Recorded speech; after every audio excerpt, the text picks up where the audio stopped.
Добро вечер, јас сум Деница Чадиковска. Добро дојдовте во нова епизода по подолга пауза која што правиме поради преселби, поради нашето ново студио.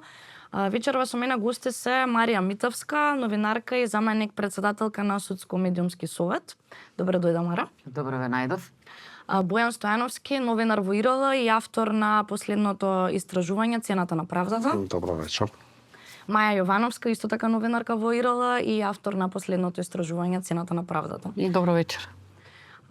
Темата денеска ќе биде, како што најавив, Цената на правдата, која што открива како во висшето јавно обвинителство незаконски се гаселе високопрофилни случаи од кои државниот буџет бил оштетен за милионски суми. Една важна работа пред да навлеземе во темата е да кажеме дека овој подкаст ќе се емитува на МРТ1 и на нашиот Facebook канал и Spotify канал. За жал нема да се емитува на YouTube, заради тоа што последниот документарец беше отстранет од YouTube и ИРЛ во моментов е пред историска битка да докаже дека авторските права не се апсолутни кога станува збор за теми од јавен интерес. На кратко само да објасниме, емисијата ни беше тргната и затоа одлучи алгоритам, не одлучи човек. Беше тргната поради прекршување на авторски права на Плюс Инфо и на Лидер. Од наша страна беа искористени во документарецот, кој можеби некој од вас го гледа, а други во моментов немаат прилика да го гледаат додека не го објавиме на друго место. Беа искористени кратки сечоци од видеата на овие два медиуми со поранешниот шеф на висшето јавно обвинителство Мустафа Хајрулахи. Истите беа во интервали од по 10-15 секунди и она што сакаме сега во моментов да го покренеме како јавна дебата е основното правило на новинарската професија, а тоа е да известуваме објективно и во заштита на јавниот интерес. Па сега може на кратко само да објасните зашто точно ги употребивме овие исечоци. Па ние искористивме исечоци од медиумите кои што ти ги спомена со цел да укажеме како медиумите учествуваат во пропагандата кога треба да се заштитат одредени високопрофилни лица, лица со многу моќ и со многу пари, лица кои што се во институциите, кои што се дел од системот, кои го злоупотребуваат системот со цел да ги заштитат личните интереси, а не јавниот интерес. И ова не е прв пат да се случува да се нападне одреден новинарски продукт, истражување, а целта е јасна. Тоа е за да се направи истражувањето нерелевантно. Најлесно е кога не се оспоруваат фактите во истражувањето, туку се оди на дискредитација на личноста и на луѓето кои што биле дел од тоа истражување и укажале на аномалии и злоупотреби во системот.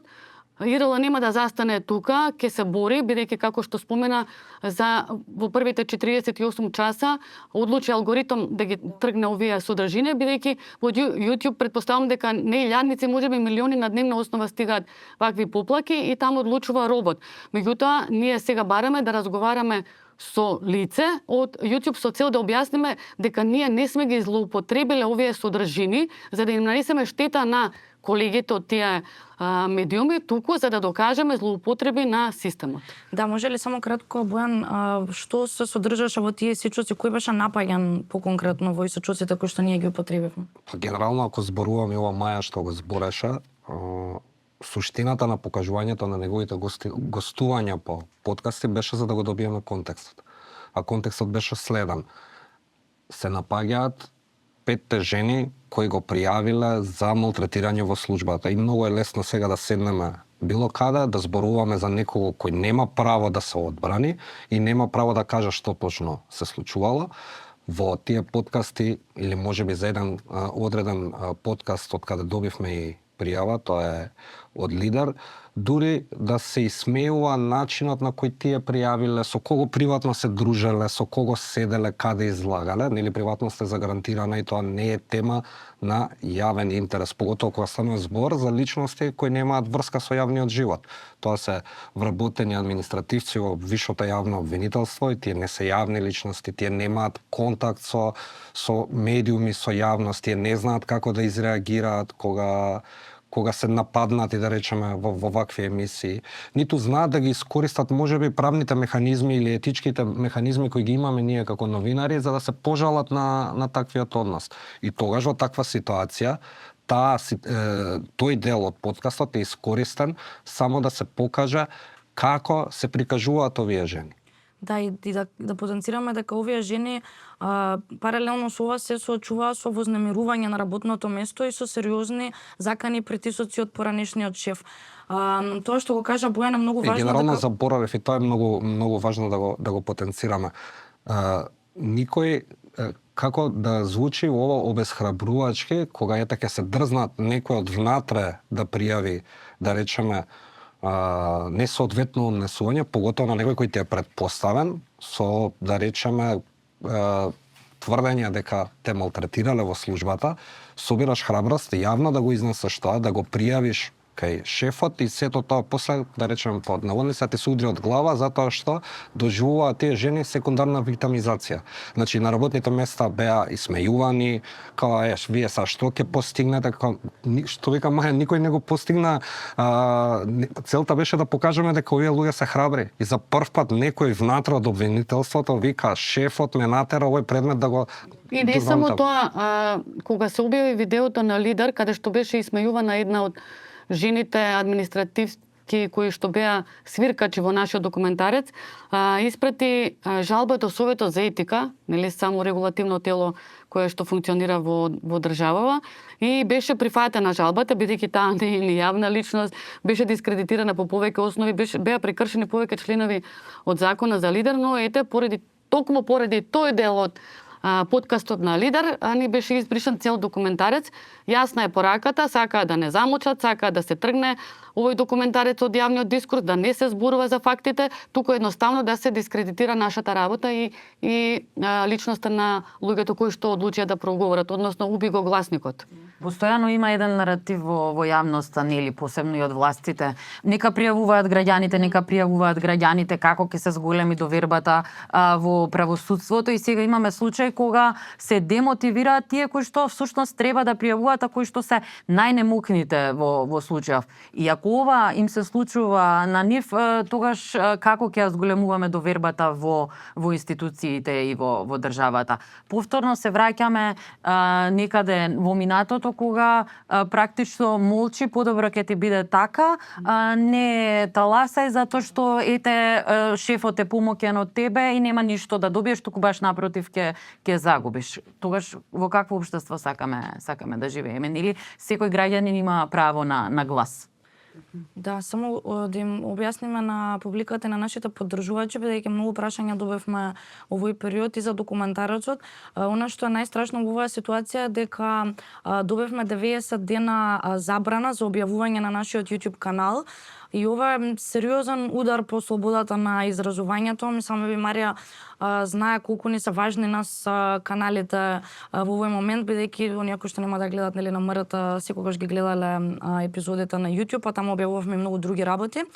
Само да потенцираме дека се бориме против ова, не се откажуваме, постојат исклучоци во законот за авторски права кога се користат овие сегменти за да се даде јавна критика, и дека во овој случај не може да станува збор за реемитување на нивната содржина заради тоа што ние сме употребиле таа содржина да дадеме коментар. Исто така и според правилата на YouTube, заради тоа поднесовме и контра барање кое што чекаме да биде разгледано, доколку содржината е искористена за критика, коментар или известување од јавен интерес, тогаш се дозволени исклучоци за користење на туги авторски права. Како што кажав, веднаш се донесе одлуката бидејќи алгоритам ја донесе, и сега чекаме било каква разрешница, а доколку сакате да ни помогнете, она што може да го направите во моментов е содржините кои што ние ќе ги објавуваме на Facebook и на Spotify, да ги споделувате и на тој начин да ни помогнете да надокнадиме за ова што се случи, односно се што изгубивме. Ама не само на нас, тоа може да се За случи сите на, медиуми. на било кој Апсолутно, медиум. да. Таман работа ние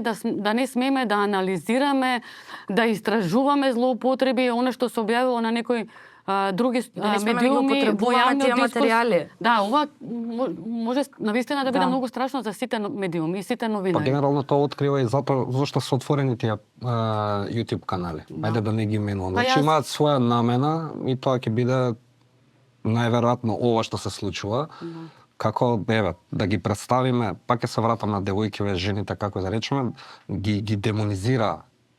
Значи тоа ова нашто не се случува сега, ниф им се случува изминатата година. И убаво рече Марија, кого ние охрабруваме да пријави нешто? Кого охрабруваме? Кој после ваков настап, и ти убаво потенцираше, никој не ја спори содржината ниту откриените факти. И ние сега се објаснуваме за авторски права, дали било тоа фер употреба, дали да сме дале контекст или па не би ги искористиле доколку не би им дале контекст. Ама ајде да поразговараме и како медиуми во И државата, зошто, како извини, би ги функционираме секогаш. реемитувале тие? Да, Значи, да. тоа не е реемитување, тоа е користење за да дадеш Да, да, не коментар. сме го- Ама еве Да. секогаш кога сме А се на имале јавна сцена. настан од голем јавен интерес. Ако не бил одреден медиум на лице место таму, се презимале од други медиуми снимки. Доволно било да се стави логото од медиумот. Да. Во овој случај логоата ги има. Станува збор за јавен интерес. Не гледам разлика како до сега сме постапували, сме работеле како медиуми во однос на Вашево. Пронајден е чисто веројатно само некој механизам за да практично сторијата не биде на YouTube, да не дојде до што повеќе луѓе, а кога ќе помине забраната, можеби веќе и ќе биде доцна. Да. Нели ќе Да, се заборави на нема да биде сторијата, ќе се атрактивна. заборави Да, губи на вредност на информацијата. случајот и губи вредност, Да. да, И информацијата. ова значи дека всушност секој истражувачки продукт е под сериозна Да. закана, веќе мислам да не постои во етерот. Извинете, малку ќе направам еден дефокус, бидејќи ова тема која што мора да ја отвориме. Вчера беше 1 година од пожарот во Кочани, најголемата трагедија во поновата историја на Македонија со 63 жртви. На кратко сакав да поразговараме за борбата на правда на родителите и секако за улогата која што има новинарите, особено истражувачките новинари, бидејќи Марија е од Коти и они ние екстензивно истражувавме на оваа тема.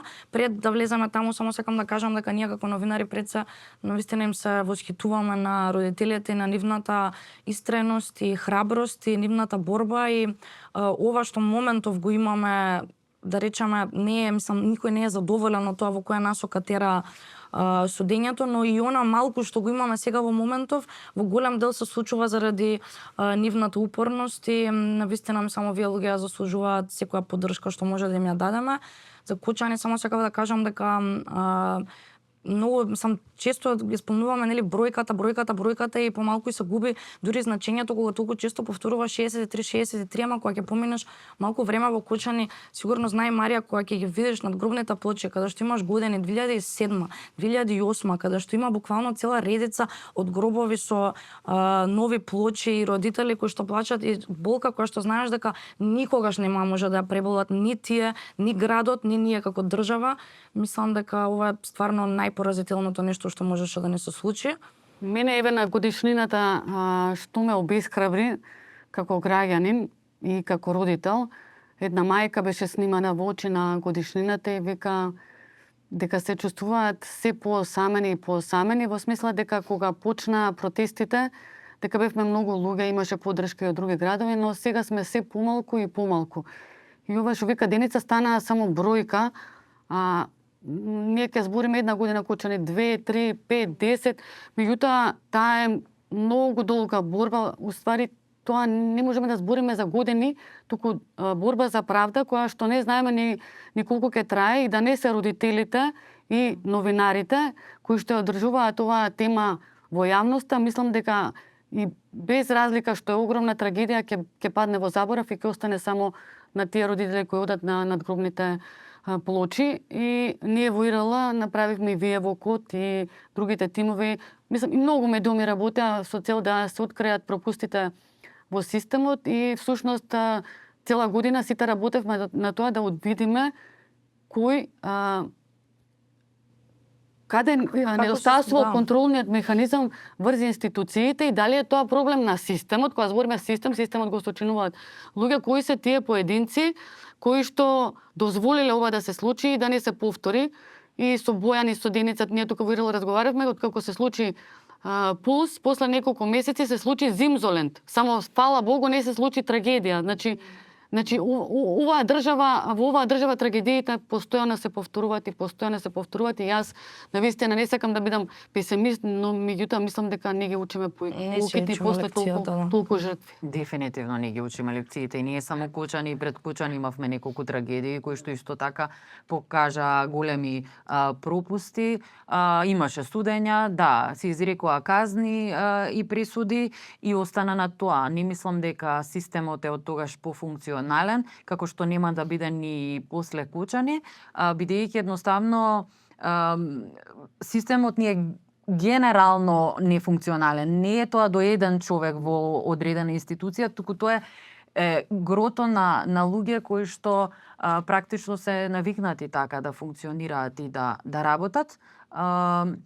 А да бидеме реални, не можеме само и луѓето во институциите да ги покажуваме со прст, бидејќи и луѓето кога завршуваат некоја работа гледаат да ги заобиколат законите и да одат по полесниот пат. Тоа било и случајот со Пулс со години. И не е само Пулс, сигурно имало, како што знаеме, уште многу дискотеки, бидејќи практично 90% или не знам колку проценти ги загубија лиценците после тоа.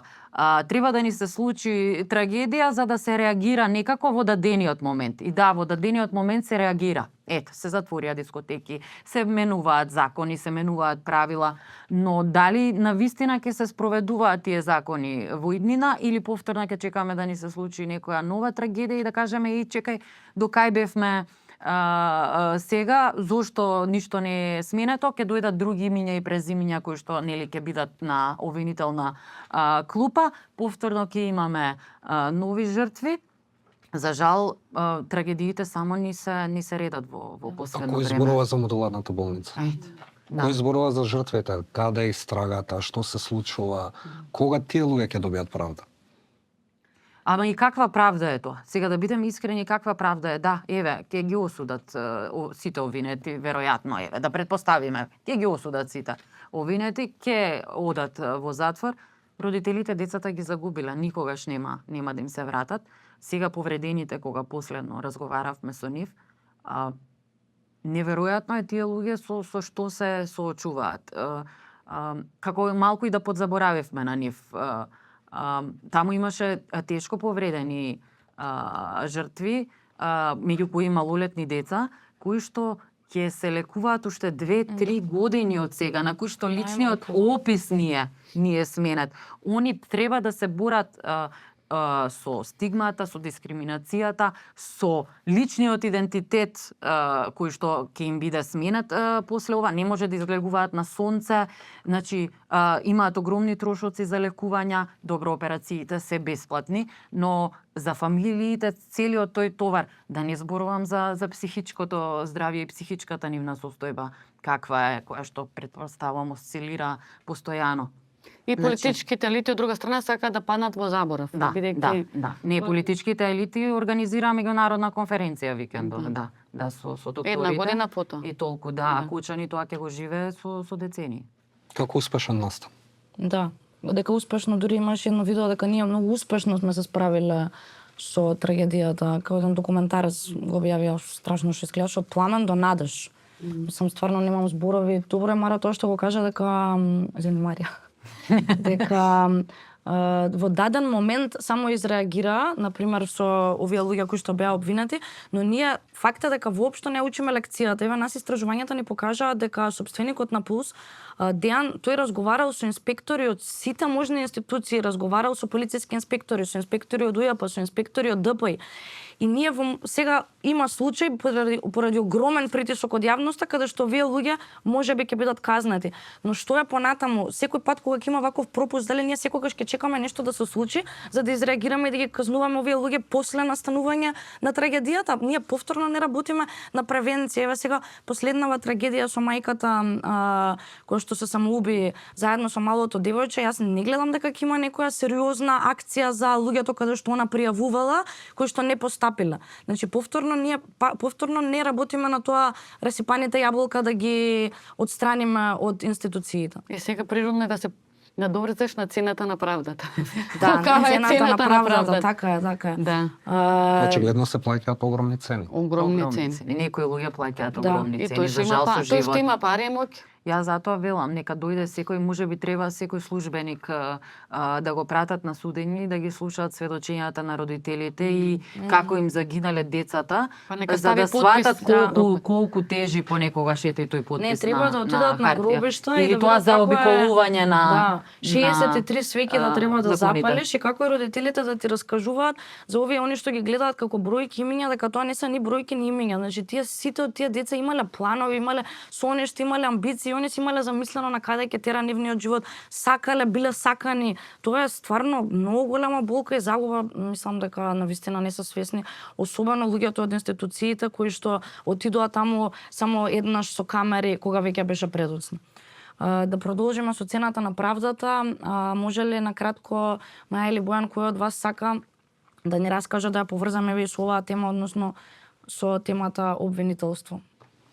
Па, кога првпат, еве ја можам да зборам и Маја конкретно, кога првпат ги слушнавме надвор од камера сведочењата на двете девојки кои прифатиле двете жени да зборуваат јавно, за мене беше несватливо.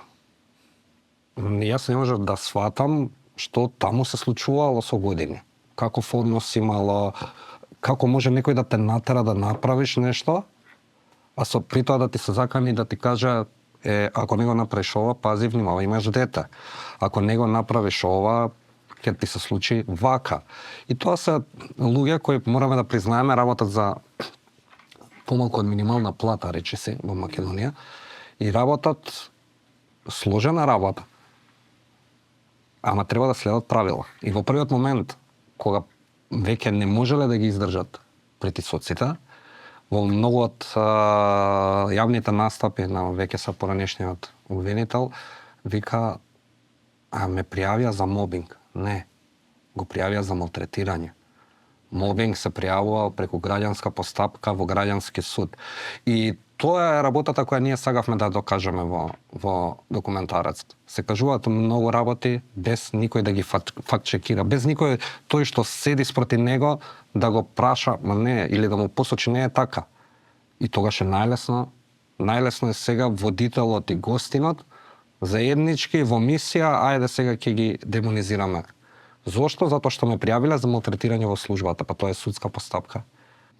Да, ние кога почнавме да истражуваме цената на правдата, односно истражувањето кога почнавме да го правиме, тригерот ни беше еден многу стар случај, Марија знае, не била ни тогаш ни новинар, Поштенска банка кога пропадна, ја бев тогаш многу млад новинар, па не водев ни економија, не знаев колку е битна Поштенска банка и кои луѓе се инволвирани.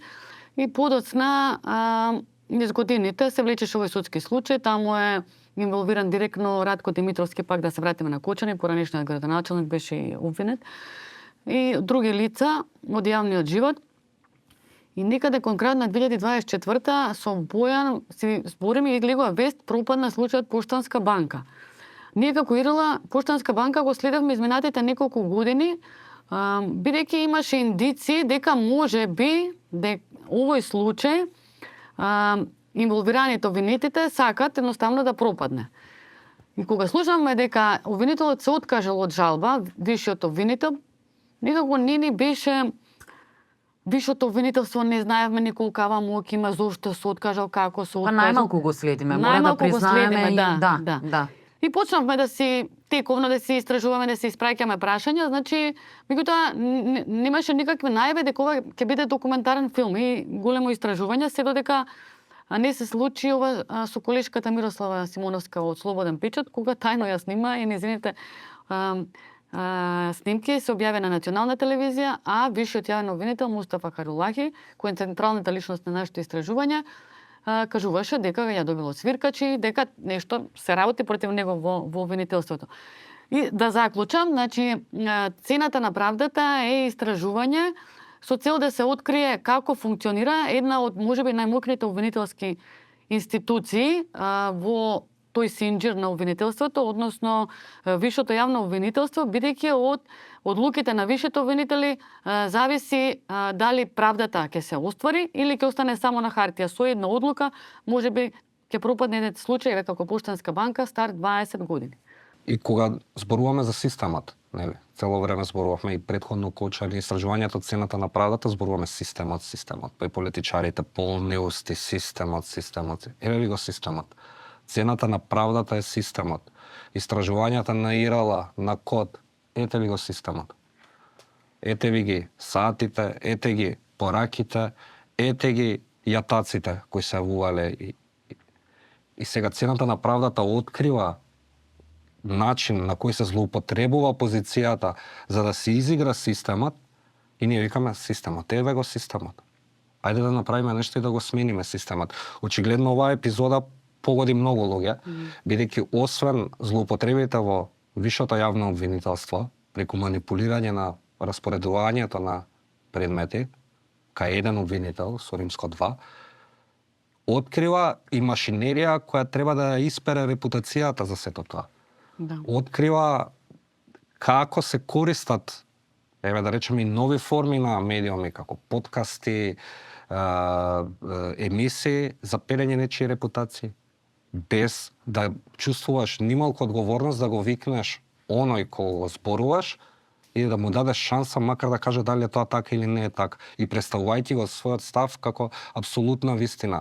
И морам да го кажам уште ова, кога го истражувавме сето ова, за да не биде само на сведоштва на жените кои го пријавија ова, не дека ние не им верувавме, ама секогаш е добро да го потврдиш она што го зборуваат преку документи.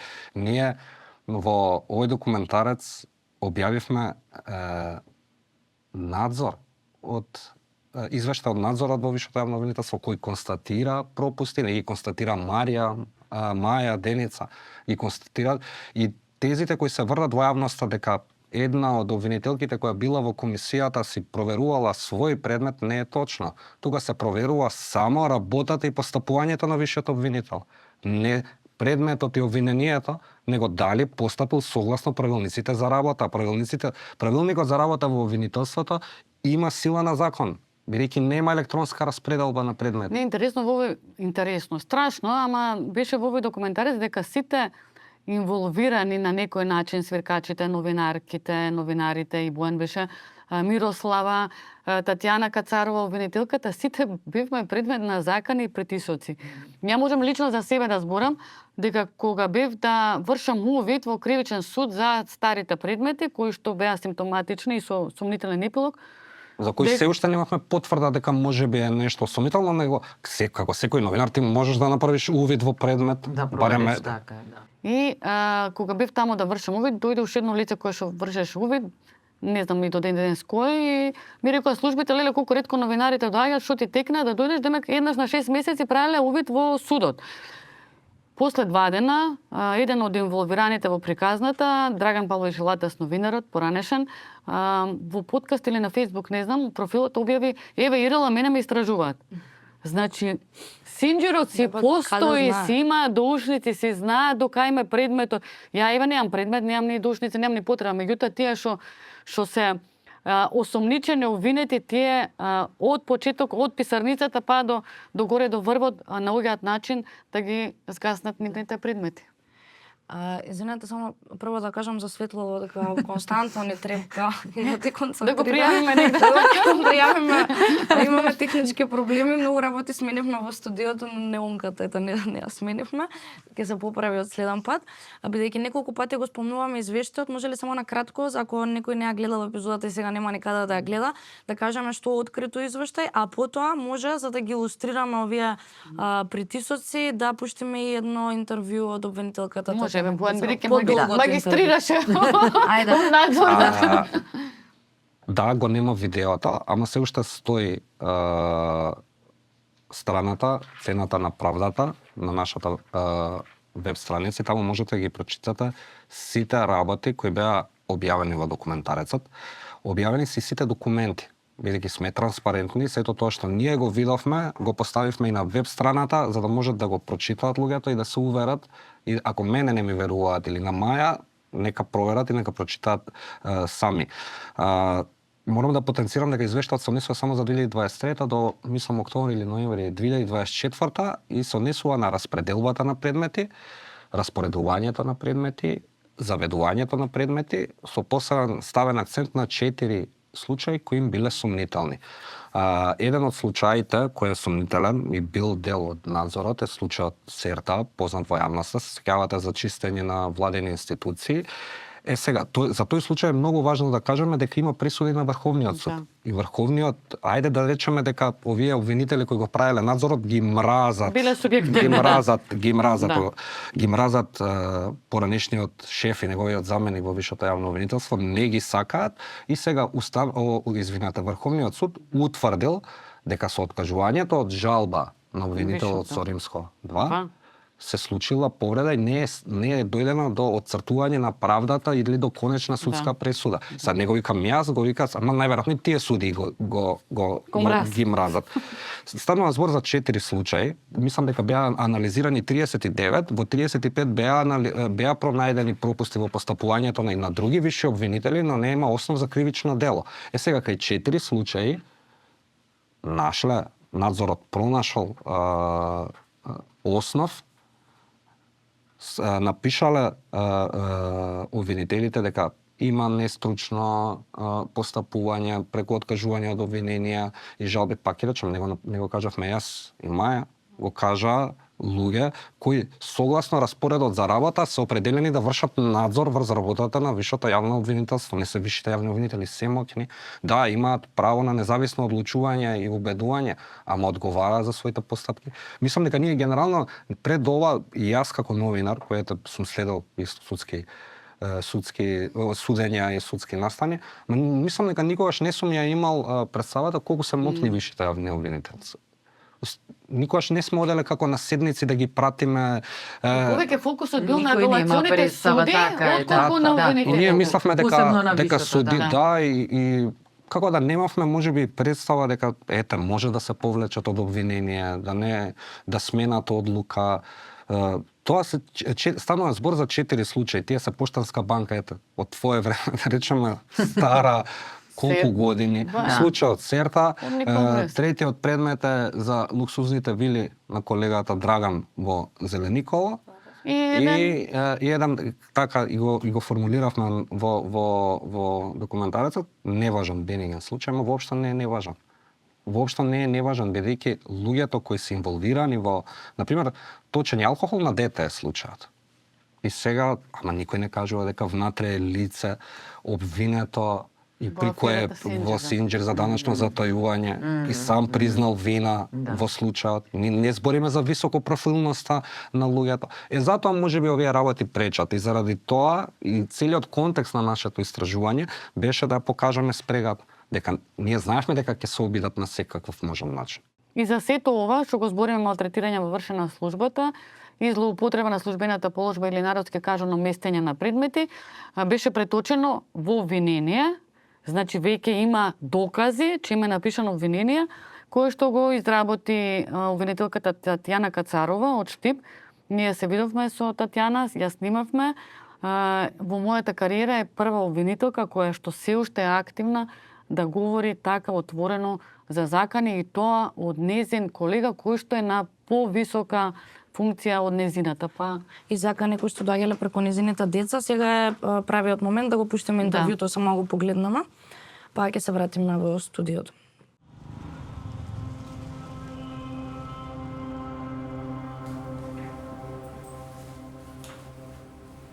сега обвинението за кои дела е против Херова?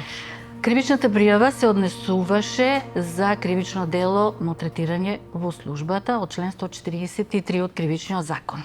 И за тоа дело Основно јавно обвинителство Штип отвори истражна постапка. Во текот на истражната постапка се дојде до посредни сознанија дека е сторено и друго кривично дело од страна на сега обвинетиот Мустафа, па поради тоа во текот на сите овие месеци се работеше и на тој дел, на обезбедување на докази. Значи покажа дека има и друго дело. Да, доказите покажаа дека има и друго дело. За злоупотреба на службена положба и овластување од член 353 став 1 во врска со член 45 и во врска со член 22 од Кривичниот закон. Да, откривме проблеми. Поточно не се тоа проблеми, него откривме недоследности и непочитување на правилникот за внатрешно работење во јавните обвинителства, каде што точно се предвидени начинот на водењето на уписниците и заведувањето на предметите, како и доделувањето на кривичните предмети на обработувачите, односно на јавните обвинители. Дали она народски кажано се чувале предмети во фиолка, која велиме ние новинарите, во смисла дека ако стигне предмет денеска, треба најдоцна до утре да се распореди, меѓутоа од одредени причини се чува за да се додели на некој друг обвинител? Чувањето траеше кратко, да, се случувало чување на предмети, траело кратко, по неколку денови, меѓутоа со цел да се додели на еден определен јавен обвинител. Не станува збор за чување на предмети со месеци или со недели или криење по фиолки, не. Меѓутоа станува збор за правење на манипулации со датумите на приемот, за да се добие простор да се определен предмет од интерес на обвинетиот Мустафа, да се додели на негов близок соработник, кој што исто така е опфатен со кривичното дело злоупотреба на службена положба и овластување. Имате ли некакви проблеми, притисоци за целиот период додека траеше истрагата и до поднесување на обвинение? Да. Значи проблеми и притисоци уште од првиот ден имам откако ја примив на работа кривичната пријава. Тоа беше во ноември? Тоа беше почетокот на ноември 2024 година. Веднаш се соочив со притисоци и проблеми и тоа и директни и индиректни закани, посредни и непосредни притисоци. Истите се одвиваа на перфиден начин, притисоците и закани, односно се одвиваа преку моите деца. Моите деца 10 години живеат и работат во Скопје.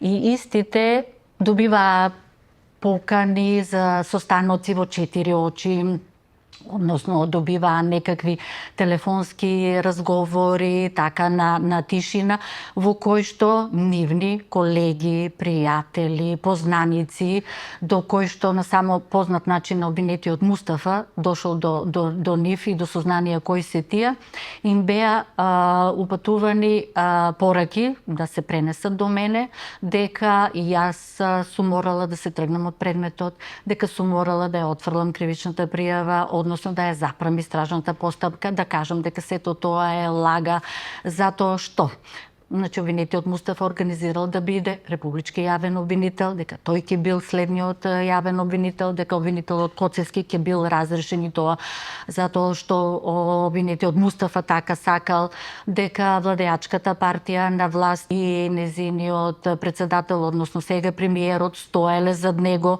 со такви зборови и со такви закани дека ќе бидам разрешена доколку продолжам да работам, дека моите деца исто така ќе биле тргнати од работните места, дека тоа, доколку не сум се повлекла од предметот, ќе влијаело и врз нивните работи. А ќе прејавивте ли негде? Имате ли обврска, вие бидејќи го водите? Да. И до каде би се обратиле? Да, значи за ова што се случува, се обратив до републичкиот јавен обвинител, значи напишав писмо во кое го известив за состојбата нели на континуирани притисоци врз моите деца, а секако го известив и МВР.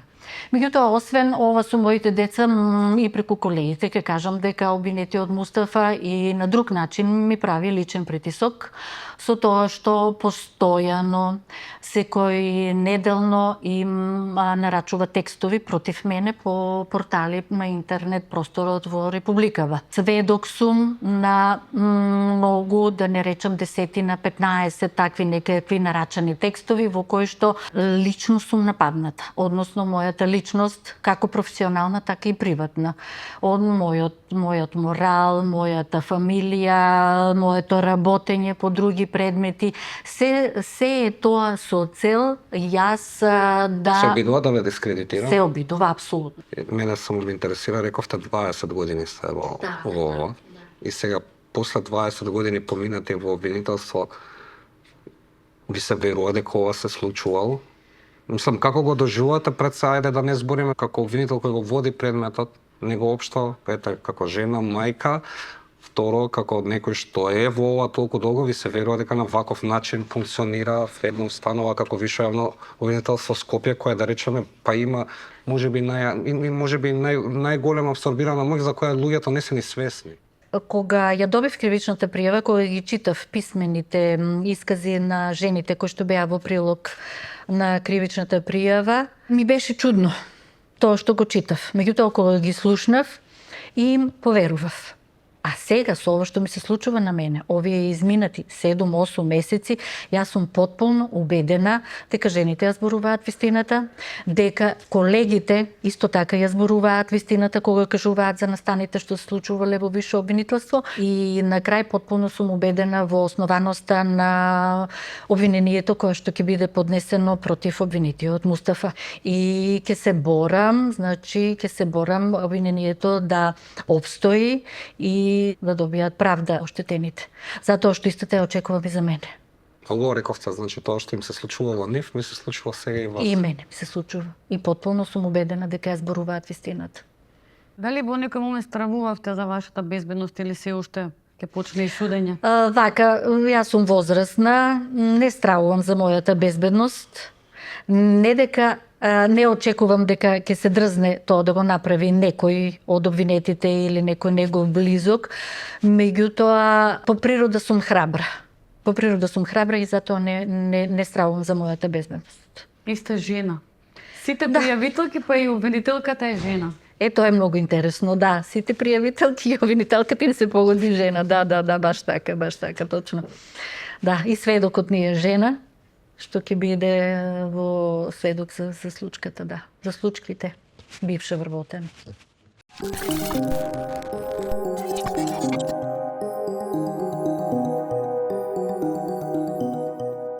Морам да кажам дека уште кога прв пат го видов, односно ја видов изјавата на обвинителката, помислив секоја чест за неа, затоа што многу ретко се охрабруваат и обвинителите да зборуваат со што се соочуваат во професијата, иако генерално нели зад кулисите ни кажували на новинарите немаме кадар, имаме проблеми, имаме обструкции и така натака, но сметам дека како Татјана треба се повеќе од нив да излегуваат и да ги кажуваат работите онака како што се. Ако тие се соочуваат со притисоци и закони кои што практично се помокни и нели тие се тие кои што се една од алката во синџирот кои што нели треба да ја носат правдата во општеството, тогаш што да кажеме, повторно се навратиме на обичните граѓани кои ќе ги штити нив. И морам да кажам дека нели секогаш знаеме како новинари да критикуваме и обвинителство и суди и така натака, но во секоја професија има луѓе кои што навистина си ја сакаат професијата, ја работат согласно законите, ја бараат правдата, сакаат правдата да биде задоволена, и како обвинителката Татјана, но за жал имаме и такви поединци кои што го злоупотребуваат системот и функцијата која што имаат за лична корист.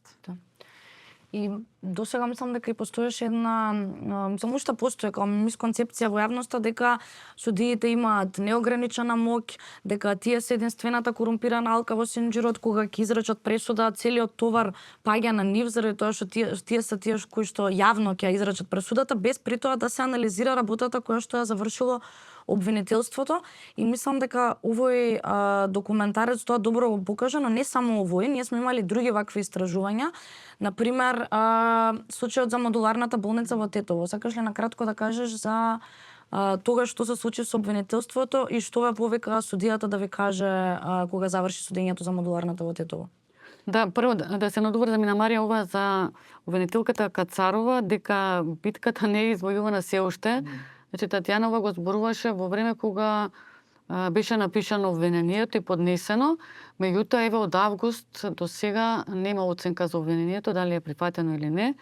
И натаму се бават со бирократија, со нека поднесоци од обвинителот Мустафа Харулахи, поранешниот обвинител, сега е адвокат. Во однос на модуларната болница и моќта на судиите, нели секогаш кога ќе зборуваме за правда, секогаш мислиме на судницава, го гледаме судијата со чеканчето, како по филмовите, меѓутоа правдата почнува уште од обвинителот и неговата одлука, дали тој ќе гони одредено лице за кое кривично дело, како ќе го напише обвинението. Се тоа зависи од обвинителот, а веќе кога ќе дојде кај судијата, тоа се доказите, таква ќе биде одлуката. И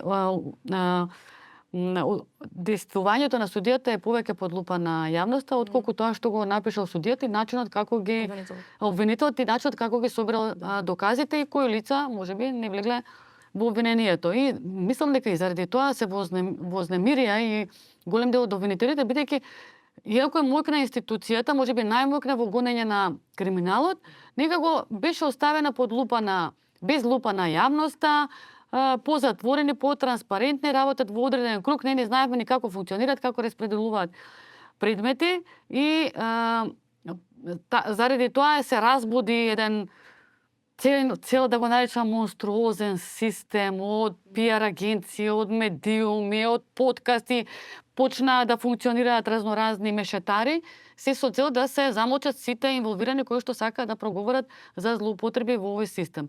За модуларната и Марија ја има следено. Кажи, што да кажам, 2021 се случи пожарот, 8 септември, ги осудија двајца директорот болницата, докторот го ослободија и болницата како правно лице, и судијата на крај, бидејќи го следеа многу колеги судењето, на крај ги собра како да сакаше не да се испере, ама се тоа ми дадоа.